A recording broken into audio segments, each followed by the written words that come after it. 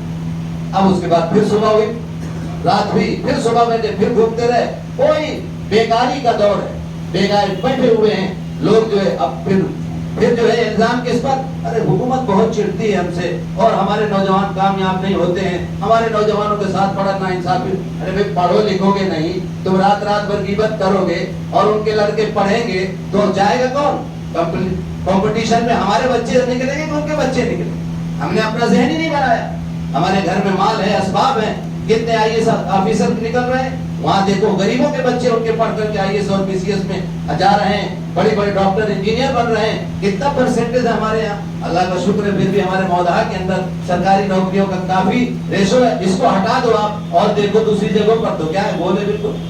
تو ہم جو ہے اپنے بچوں کی تربیت اسلامی کریں، تیری میری سے ہٹا کر کے انصاف پسندی کا مزاج بنائیں۔ قرآن نے کہا ہے لا یجرمنکم شنآن قوم الا تعدلوا اعدلوا هو اقرب للتقوی، کہ تمہیں کسی قوم کی ذاتی عداوت، کسی برادری اور قوم کی ذاتی عداوت، خاندانی عداوت تمہیں اس بات پر نہ ابھارے کہ تم عدل اور انصاف کی بات نہ کر سکو۔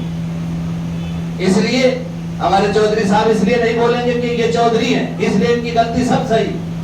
ملا جی اس لیے نہیں بول رہے ہیں کہ جو کہ وہ کوریا کے ہیں، مثال کے طور پر میں اس لیے نہیں بول رہا ہوں کہ رغول کا ہے ہمارے، وہ فلاں جگہ کا ہے، وہ کوئی کہیں کا ہو، کہیں کا ہو، اگر حق ہے حق بولو، غلط بات ہے غلط بولو، اس کا طریقہ ہے۔ کوئی چیز اگر سنی گئی، کوئی چیز آئی تو ہمارا طریقہ یہ ہے کہ ہم ڈائریکٹ اس سے سوال کریں کہ حضرت ہم نے یہ سنا ہے، مولانا صاحب ہم نے سنا ہے، اس کی کیا حقیقت؟ بدگمانیوں کا دور چلتا ہے، بس سنی سنائی۔ حضور اکرم صلی اللہ علیہ وسلم فرمایا کفا بالمرء کذبا ان یحدث بكل ما سمع، آدمی کے جھوٹا ہونے کے لیے اتنا ہی کافی ہے کہ ہر سنی سنائی بات کو آگے بڑھا دیا۔ آج واٹس ایپ پہ کچھ دیکھا وہ آگے بڑھا دیا، ارے اس کی تحقیق کرو۔ واٹس ایپ بھی اسی ضمن میں آئے گا کہ پہلے ہم اس کی تحقیق کریں پھر آگے بڑھائیں۔ کسی کے بارے میں دیکھو یہ آیا، اس کو آگے بڑھا دیا۔ کل قیامت کے دن ہم مجرم ہوں گے، اللہ کے سامنے کھڑے ہوں گے۔ اگر ہم نے کسی پر الزام تراشی کی ہے، قیامت کے دن اس کا جواب دینا پڑے۔ ہم سوچتے ہیں کہ ہماری زبان ہے، آج ہم اگر موبائل پہ بات کر رہے ہیں اور ہمیں معلوم ہو کہ ہمارا موبائل ٹیپ ہو رہا ہے تو ہم حکومت کے خلاف بول نہیں سکتے۔ ہاں بھائی کریں نہیں صاحب حکومت بہت چل رہی ہے، ویسا چل رہی، اور اگر موبائل معلوم ٹیپ نہیں ہو رہا تو پھر تو بالکل ہانک دیں گے کہ صاحب ایسا ویسا۔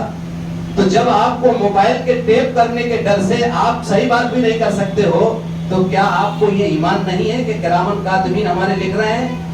کرامن کاتبین یعلمون ما تفعلون، قرآن کی آیت ہے، کرامن کاتبین فرشتے دونوں کندھوں میں بیٹھے ہیں، یہ کرامن کاتبین یعلمون ما تفعلون، وہ سب جان رہے ہیں جو تم کر رہے ہو، جو تم بول رہے ہو وہ لکھ رہے ہیں، جو تم کسی کی غیبت کر رہے ہو، بہتان باندھ رہے ہو، لکھ رہے ہیں یہ کرامن کاتبین۔ جس طرح تم گورنمنٹ کے ڈر سے ٹائپنگ والے موبائل کو اور آواز کو ٹائپ کر رہا ہے اگر کوئی، تو تمہاری ہمت نہیں پڑتی ہے کہ غلط بات بول لو، کہیں دیش دروہی میں اندر نہ چلے جائیں، تو کہیں اللہ کے فرشتے آپ کی ساری چیزیں لکھ رہے ہیں اور کل قیامت کے دن اللہ تعالیٰ کے سامنے پورا کچا چٹھا کھول دیا جائے گا۔ قرآن نے کہا ہے الیوم نختم علی افواہہم، الیوم نختم علی افواہہم وتکلمنا ایدیہم وتشہد ارجلہم بما کانوا یکسبون، کہ ہم ان کے منہوں پر مہر لگا دیں گے۔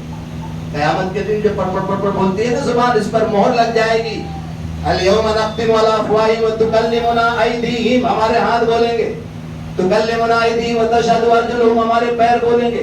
یہ اللہ کے ہاں کا نظام بڑا زبردست ہے، اس کے حفاظت کا اور اس کی جو ہے خفیہ وبھاگ اس کا بہت خطرناک ہے، جس سے کوئی بچ نہیں سکتا ہے دنیا کے خفیہ وبھاگ سے اور دنیا کے الہی والوں سے۔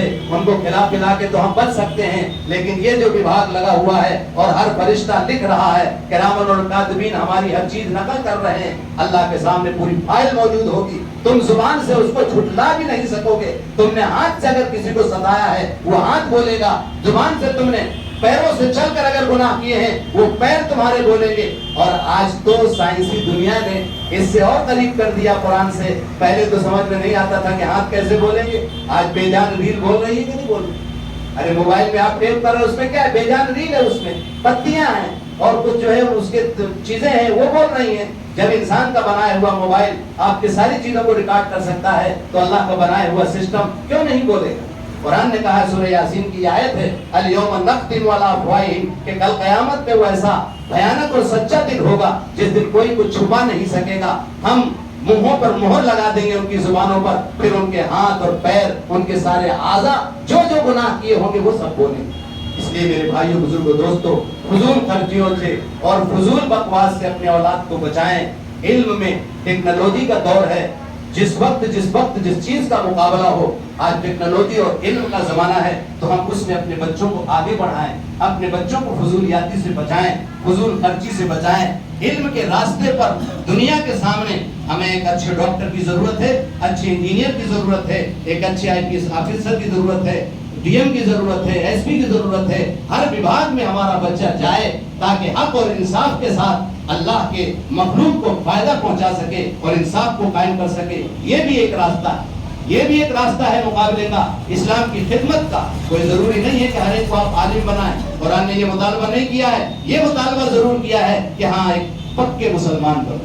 تمہاری عدالت، تمہاری شہادت اور شجاعت اور بہادری جب اس انداز سے تم اپنے علم کا لوہا منواؤ گے تو باوجود تعصب کے دنیا کے آپ کی عدالت کو پسند کیا جائے گا۔ علامہ اقبال نے اسی کو کہا ہے، سبق پڑھ تو عدالت کا، شجاعت کا، سبق پڑھ تو عدالت کا، شجاعت کا، امانت کا، لیا جائے گا تجھ سے کام دنیا کی قیادت کا۔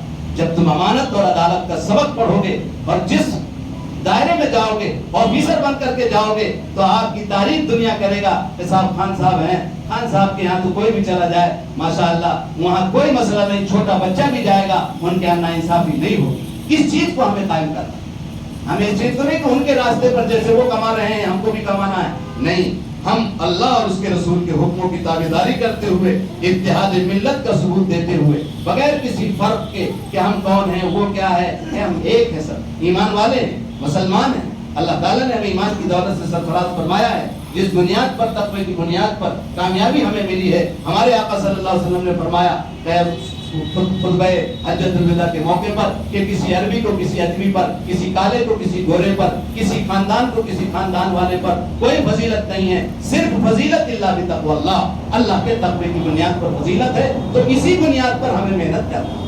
اگر آپ تقوی کی بنیاد پر محنت کریں گے تو ہو سکتا ہے کہ عالم علم کی خدمت کر رہا ہو لیکن آپ IAS آفیسر ہو اور آپ کا تقوی اس سے بھی بڑھ کر کے ہو سکتا ہے، اس عالم سے زیادہ آپ مقام حاصل کر سکتے ہیں۔ اس راستے پر خدمت خلق کو، انصاف اور عدالت کو قائم کر کے اور دنیا کے سامنے آپ ایک لوہا منوا سکتے ہیں کہ ایک IAS آفیسر مسلمان ہے جو امانت داری کا لوہا منواتا ہے دنیا کو، جہاں رشوت نہیں چلتی ہے اور جہاں عدالت کے خلاف اور عدل انصاف کے خلاف کوئی فیصلہ نہیں ہوتا۔ اس لیے میرے بھائیوں، میرے نوجوان ساتھیوں، ہمارا بچہ اگر انجینئر بنا ہے، نقشہ اسے بنانا ہے، صحیح بنانا ہے، بجٹ اسے بنانا ہے، صحیح بنانا ہے، ہر ایک کو یہ یقین ہو جائے کہ یہ مسلمان ہے، یہ خان صاحب انجینئر ہے، یہ کبھی بھی پیسہ لے کر کے غلط نقشہ نہیں بنائے گا۔ یہ لوہا منوانا تقوی کے راستے سے زندگی کے ہر شعبے میں آپ ترقی حاصل کر سکتے ہیں۔ کوئی ضروری نہیں ہے عالم بن کر کے، بلکہ دین کے ہر شعبے میں اللہ اور اس رسول کے حکموں کی تابعداری کرتے ہوئے ایمان اور اخلاق اور عدالت کے ساتھ دنیا کے اندر اسلام کی عدالت کے نظام کو قائم کیا جا سکتا ہے۔ اللہ تعالیٰ ہمیں اتحاد ملت کی اور متحد ہو کر ایک دوسرے کی خوشی اور غمی میں شریک ہو کر ایک دوسرے سے بدگمانیوں سے اللہ ہم سب کی حفاظت فرمائے اور شیر و شکر ہو کر دین کی محنت میں مل کر کے امت کی قیادت کرنے کی توفیق نصیب فرمائے۔ اور دبے کچلے جو ہمارے مسلمان محلوں میں جو لوگ رہتے ہیں، دیہاتوں میں رہتے ہیں، ان سے بھی ہمارے دلی ہمدردی ہو، نکیر نہ ہو، ارے ایسے ہیں ویسے